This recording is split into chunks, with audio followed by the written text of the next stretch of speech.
বীরভূমের অন্যতম তীর্থক্ষেত্র বক্রেশ্বর ধামে শিবরাত্রিকে কেন্দ্র করে শুরু হয়েছে জোরদার প্রস্তুতি।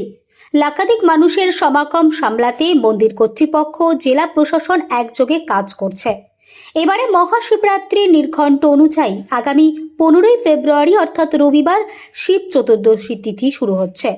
মহাদেব শিবশম্ভু, আমাদের এই আসন্ন বক্রেশ্বর শিব চতুর্দশী মেলা উপলক্ষে আমাদের এই যে বিশাল যে আয়োজনটা করা হয়েছে, সেই আয়োজনের মধ্যে আমাদের সমস্ত মন্দিরটাকে ফুল দিয়ে সাজানো হচ্ছে এবং এখানে কালকে যে শিব চতুর্দশীর মেলা এবং এখানে আমাদের সেবায়ত কমিটির উদ্যোগ এবং আমাদের দুবরাজপুর থানার উদ্যোগে এই গোটা মেলাটা পরিচালনা করা হবে এবং এখানে যে আগত তীর্থযাত্রীরা আসবে তাদেরকে থাকার ব্যবস্থা, জলের ব্যবস্থা, লাইটিং ব্যবস্থা সমস্ত জিনিসটাই করা হবে। এই সমস্ত মন্দিরটা ভোগ প্রসাদী কালকে সব বিতরণ করা হবে এবং মানুষরা এখানে এসে যেন সুস্থভাবে শৃঙ্খলভাবে থাকতে পারে তার ব্যবস্থা আমরা এখানে করছি।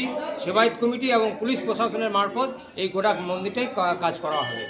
Thank you. বক্রেশ্বর সেবায়ত তিথি চলাকালীন বক্রেশ্বর শিবক্ষেত্রে ভক্তদের ঢল নামবে বলেও আশা করা হচ্ছে।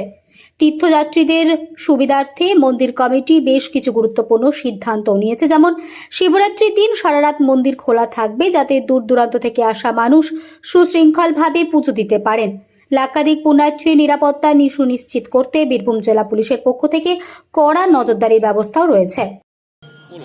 হর হর মহাদেব।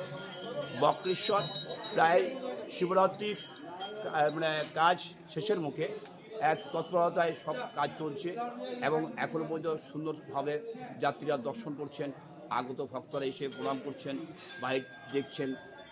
এবার রাত্রি রূপসজ্জা তো সব সাজানো হয়ে গেছে, বাবাকে পুরো লাইট দিয়ে ঢেকে দেওয়া হয়েছে, আউটসাইড সব মুড়ে ফেলা হয়েছে।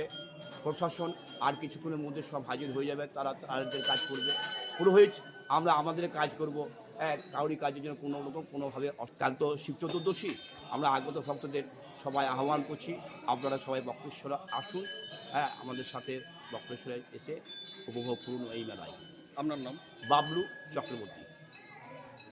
মন্দির সেবায়িত উন্নয়ন কমিটির 15 জনের একটি বিশেষ দল পুলিশের সঙ্গে সমন্বয় রেখে কাজ করবে বলে এমনটাও জানা গিয়েছে।